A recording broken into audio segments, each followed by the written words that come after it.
Hey everyone, it's Arash from privateplacements.com, where our mission is to connect you, the investor, with opportunities. Joining us today is our good friend, Chris Taylor, CEO of Great Bear Resources GBR on the TSX Venture. Chris, thanks for joining us. Yeah, how are you doing, Arash? Doing great. It's good to see you again. I got a lot of questions, and I know you got a busy day, so we'll get right into it if you don't mind. Not at all.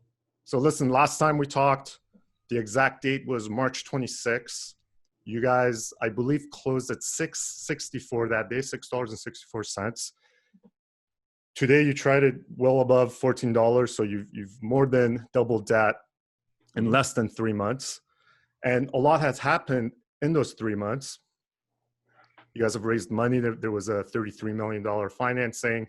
There's been some great drill results, amongst other news. Can you give us a kind of a Cole's notes on what have been the main drivers behind this surge in your stock price? And well, let's start there. Well, I would start by saying, less of a surge and more of a steady climb. So we were knocked down during the COVID panic like everybody else. So went from $9 approximately to about $4. And we had some very large buyers come in at that time. There's a few of them that I'll mention. One of them is a large shareholder of ours, Peter Brown. He was the founder of Canaccord, so he owns quite a number of shares.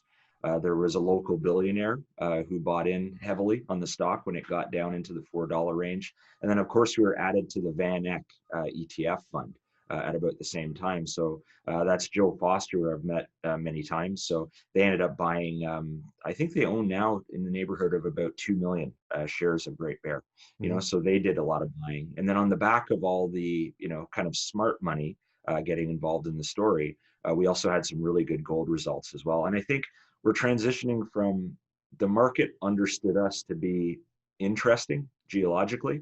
Now they find us to be, sort of the preeminent discovery or one of the top few preeminent discoveries in the space. And that means they're beginning to understand that we have continuity of high-grade gold mineralization and all this envelope of this big bulk tonnage system around that and this big LP fault target for many kilometers. And we did a webinar just a few days ago where we showed section to section to section across kilometers how the gold hangs together. And people, I understand they were initially skeptical because it is a very big discovery, but it does hang together and it is at one continuous zone. So I think the market's beginning to understand that this is something that it hasn't seen in a long time. So you mentioned smart money, the billionaire. Can you tell us who the billionaire is, or is that confidential? That's my lips are sealed on that one, Arash, but okay. Local well-known guy. Local well-known guy. Okay. So we have all the smart money that's come into the deal. What gets the smart money excited about this deal? I think it's the, frankly, future potential. I mean, we're trying to compare without being overly promotional. I mean, you know me, we did the interview before. I make a lot of grandiose statements and then we tend to follow up and make them come true. That's our mandate, right? So what they're looking at is really the apples to apples comparison here. And the apples that you need to compare Great Bear to are big gold systems. So some of these guys that are major investors were involved in funding major discoveries in Canada, 30 years ago, and obviously made great returns on that investment. So they're seeing parallels with what we found now, but exceptionally in our case, we have all this gold going right to surface over a big area, and that's so rare globally right now. I mean, some of the numbers that we put out recently, I've been a geologist now for 20 years, right? So, I've seen a lot of deposits. I've never drilled in my life before, and I never thought I would drill like an ounce per ton gold over 20 meters right at surface. It's just not heard of these days. Supposedly, these sort of high grade kind of unicorn discoveries have been found. What we're seeing is that just because we had that thin layer of gravel over our project and really limited historical work, it's all still in the ground right here. If it had been exposed like the rest of the Red Lake area, it would have been gone 50 years ago. So the apple to apple, what are some apples that these investors are reminded of when they look at the Dixie project and when they look at what you guys are about to do? What are just some of those comparisons? Yeah, the main one that we draw to is Hemlo, because Hemlo is geologically very similar. It's like a sheet-like occurrence of disseminated high-grade gold in a fault system, just like what we have at the LP. but it's also within the same sort of felsic volcanic rocks that we have. So it looks very, very similar. We're actually using people that have worked on Hemlo to help us guide some of our future resource definition work. Can So you give that's us some info on Hemlo? Who's it operated by, the size, right. etc.? It's produced over 23 million ounces of gold. It's operated by Barrick now. Mm-hmm. Most of the high-grade gold was present below about 500 meters from the surface, so there's very little mineralization on surface. Mm-hmm. That's a big difference with us, is ours goes right to surface over many kilometers. And it was, again, a sheet-like geometry, so probably about 8.5 meters wide on average. 8 meters wide on average of about 8.5 grams. So you can see the numbers that we're generating are exceptional. Like, we're typically getting like lots of material above 10 grams per ton. We're getting lots of material now that's above an ounce per ton going to surface. So, if Hemlo is a 23 million ounce producer that's deeper, and it has sort of the dimensionality, the strike length on it. Most 90% of the gold roughly is from about 2.6 kilometers, whereas what we're drilling off so far is 4 or 5 kilometers within an 11-kilometer gold system. Mm-hmm. And unlike Hemlo, the big difference that we have is that we have, the Hemlo zone going along like this. And right beside that, we have the basically Red Lake style high grade gold in veins. So we have two types of very attractive mineralization right beside each other. They're both very much related to each other because these large faults in the ground are bringing the gold up in parallel in different sets, in different geology on the project. That's why it's all there. But people are not, well, there is no precedent to see a Hemlo style deposit right beside these Red Lake style deposits. So that's where the market's beginning to get excited. They see the continuity, they see the uniqueness of the discovery, and they see precedents like Hemlo that are worth billions and billions of dollars. So that's where the excitement's coming in. So Chris, someone looks at the stock right now and they're seeing it trade anywhere from $13 to $14 or higher. And the initial reaction is, I've missed the boat. This thing's already too expensive. Okay. So what's the rebuttal to that? How much more growth is left? It's funny, like I do get that a lot, and we've been getting that at every price level the entire time. From 3 years ago when we were 50 cents. Then it basically when it was $1, $1.50, $3, $5, $7, $9, $10, 13. Doesn't matter. The dollar price is not actually that relevant here, right? So let me rephrase it then. What are some upcoming catalysts? You guys have a massive drill program, one of the largest in Canada. What are some other catalysts that can trigger the price to continue its steady climb?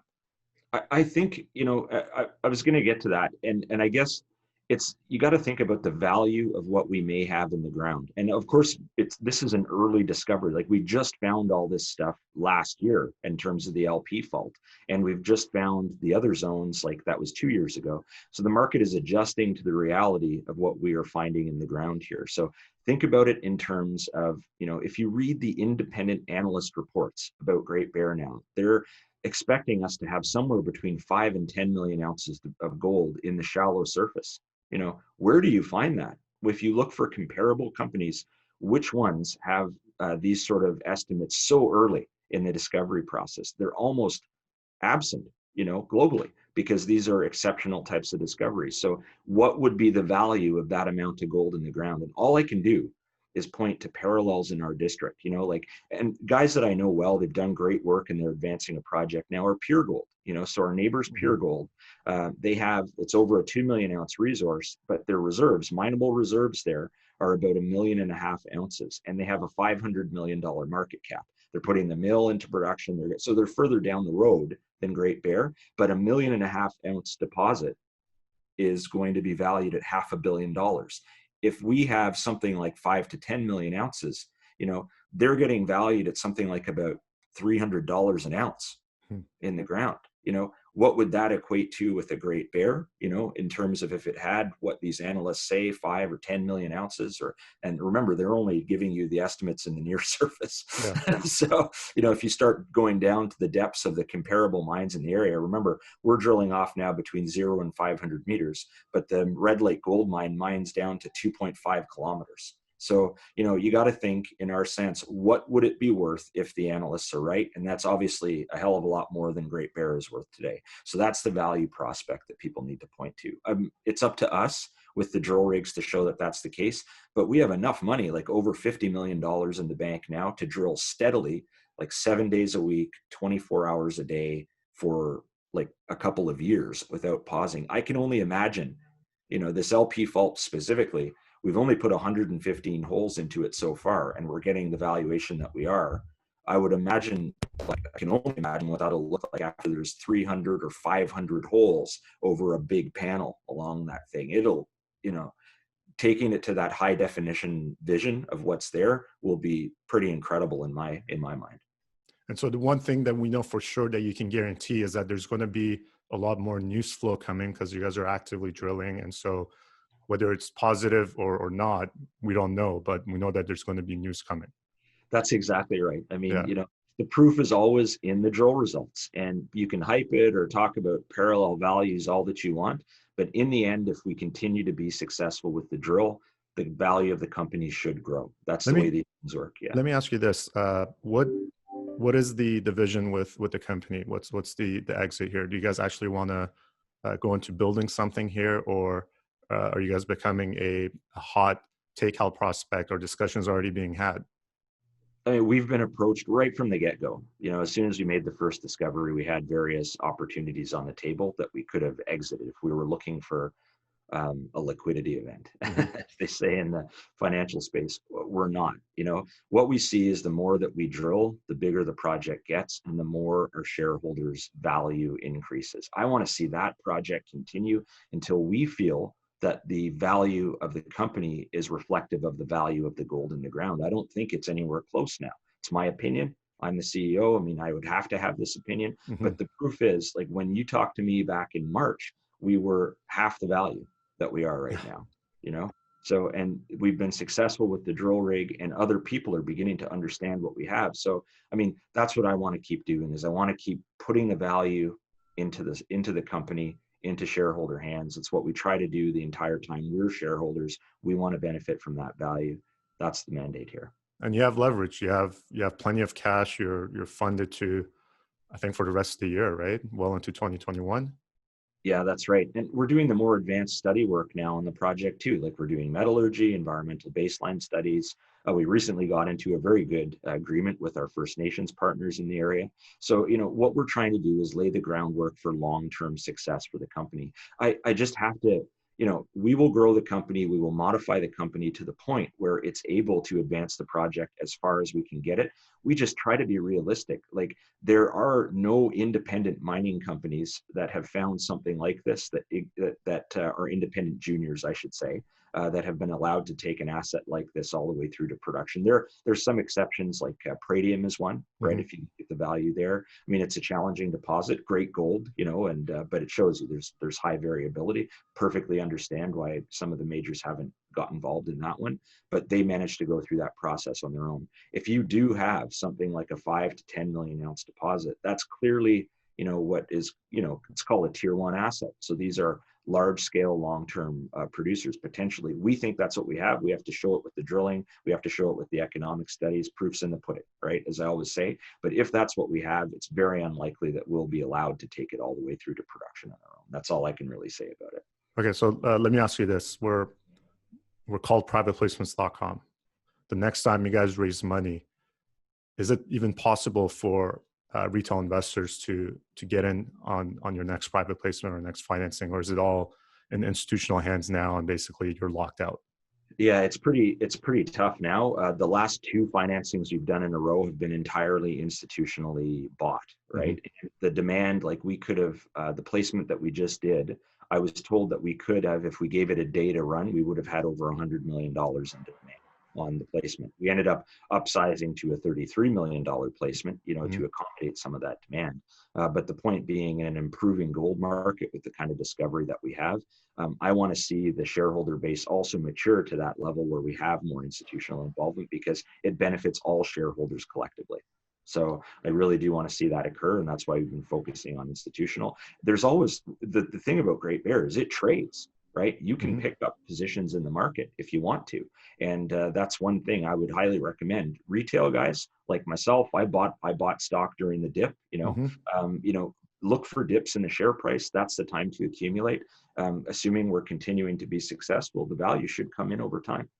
I Right? mean, there's a slight dip today. So if you're watching, I mean, it's not ever going to be massive dip. So these might be the deals that are available to you right now as a retail investor. So let's step in the time machine real quick. July 31st, 2017, you guys do a raise, non-brokered. You raised $420,000 at 25 cents. Yeah. Yeah. So over a 5,000% increase since then. Yeah. This is again less than 3 years ago. Yeah. And just to put things into context here, if you had invested $20,000 into that private placement, your investment would be worth more than $1 million right now. So Correct. Let's take me back. And at that point, a gold explorer in Canada raising money at 25 cents, it's a dime a dozen. There's a lot of deals out there like that at any given time right now.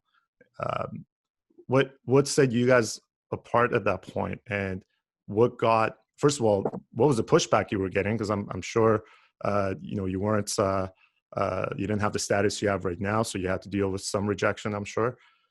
And what allowed you guys to really overcome that? Well, I mean, rejection was the name of the game back after sort of, 2015 is when we put the Dixie project into Great Bear.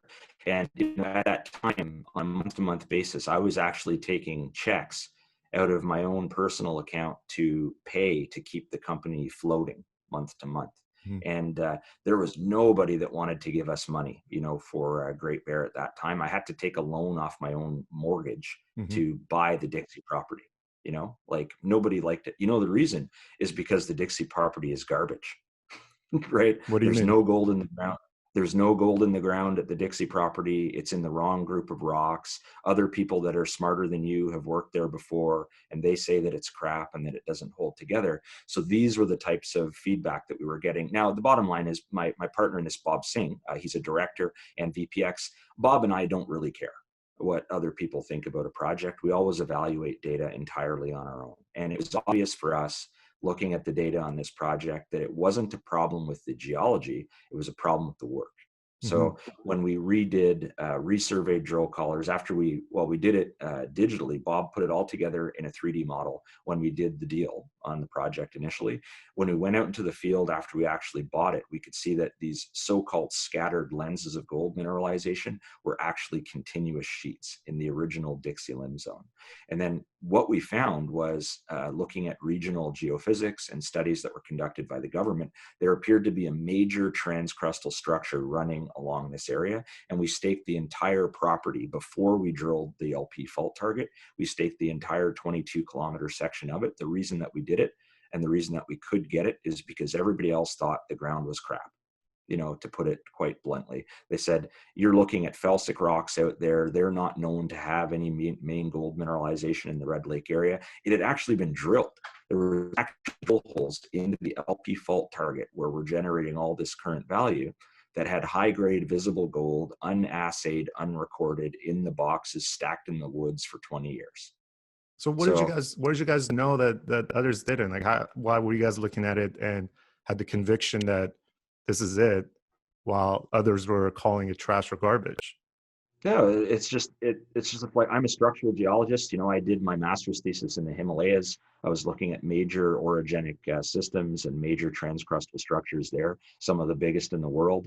Bob is an independent thinker by nature. I mean, we just genuinely don't care if there's an pre-existing model. You have to figure it out for yourself. You can either follow the conventional wisdom, and you can do this in your personal life, you can do it in your investment criteria, whatever the case is, or you can try to figure it out. What have people overlooked? And in our area, in this area and the Dixie project, there's almost no bedrock exposure. So it was all speculation. So the drilling that was done was clustered mostly in one area of the project. There was some felsic rocks hit.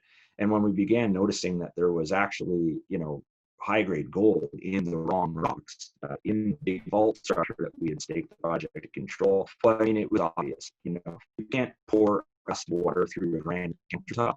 However, if you smash it with a hammer, you can get less water pretty easy. So you find big structures that are going to allow the gold-bearing systems to develop. And we had a major one at the Dixie project. The only other one that we know of is basically lining up along the main mines in Red Lake. So that's what we did. We had a thesis that made sense. We had data that was poorly constrained historically that we fixed up, and we thought for ourselves. So we made this discovery. It's quite true example of fortune favoring the boulder. So I know you gotta go. You have other calls lined up. I just have a couple more questions, and this one really has to do with,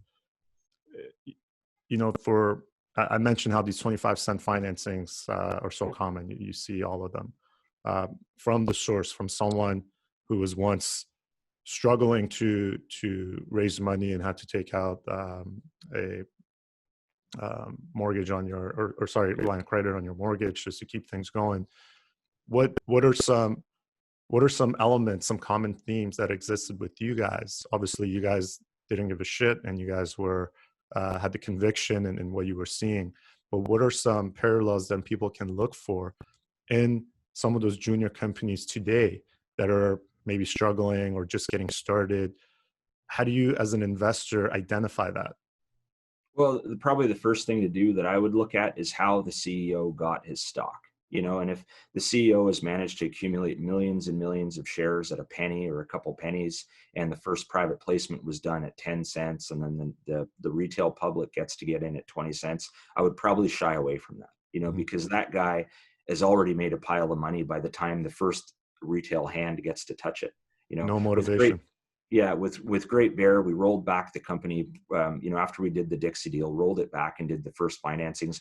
We basically had no share position before anybody else. So we had to buy it in the private placements, buy it in the market, and accumulate the stock that way. Of course, management always gets stock options. It's a great bonus, but you want to see the shareholders, you want to see the management, align themselves with shareholders. And that's what we tried to do. That's the first real tip that I can give you as an investor looking at the industry. And you'll find when you look for that it's exceptionally rare. Mm-hmm. Mm-hmm. Okay, last question. And I just like to ask this question of everyone that we talk to. What else do you have in your portfolio other than GBR that you're pumped about, or do you like, or you think the people are exceptional? Well, a company that I like that's totally not related to us is Silvercrest Metals. Those guys have done a bang up job of just building it's an incredible series of discoveries. So I'm SIL, I like that one. Also, I'm chairman of a company called Kodiak Copper, and that's one that has some copper projects in southern BC. There's another one in Arizona, but we drilled some really nice numbers last year. And that's my background. I was with Imperial Metals for many years. I was basically a geologist working on copper porphyries and an epithermal gold project in Nevada.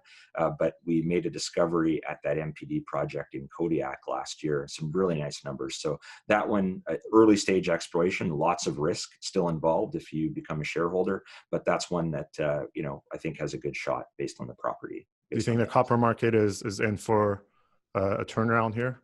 I think so. And I think you're seeing it reflected in copper prices recently as well. I think there's an expectation of a recovery. So copper gold assets, even Mark Bristow at Barrick is openly talking about wanting to add copper gold assets to their portfolio mix because there's such extra leverage, with copper coming along with gold. So are there any private placement opportunities coming up with Kodiak Copper? No, but it does trade pretty extensively. So something to look at in the market. It is a junior company, like a small junior, and it will have to finance again in the future. So it's something to keep an eye on, I would suppose. Yeah. Gotcha. So first and foremost, Great Bear, Silvercrest, Kodiak Copper. Chris, thank you. Pleasure speaking to you as always, and keep it going, man. Big fan of what you guys are doing. Yeah, thanks, Arash. I appreciate the time today. I'll talk to you soon again, I hope. Don't wait another 4 months or whatever the case is. Well, we'll see. You guys will be trading at $30 next time we chat. That's a terrible problem to have, but let's see. Okay. All right. Thanks, guys. Okay. Talk to you later. Bye. Yeah, bye.